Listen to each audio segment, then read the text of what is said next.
నేను చాగల్ గ్రామం మాది. నేను మత్తయ్య అయ్యర్‌ని. చిన్న రైతుని నేను. నాకు ఒక ఎకరం బాగున్నది. కాకపోతే నిరుడు ఈ టైం వరకు మేము నాట్లు గూడా యేసుకున్నామండి. ఇప్పటి వరకు నీళ్ళు లేక నారు పోసుకోలే, ఏం పోసుకోలే. ఉత్తగానే తిరుగుడైతుంది.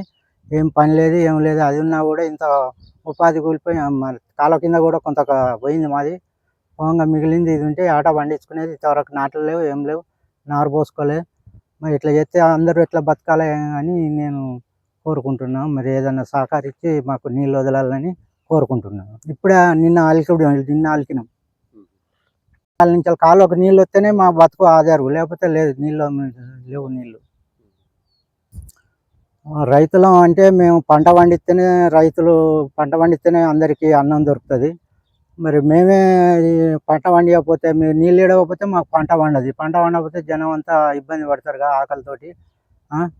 కాబట్టి మీరు కొంచెం తొందరగా నీళ్ళు ఇవ్వాలని కోరుకుంటున్నాను.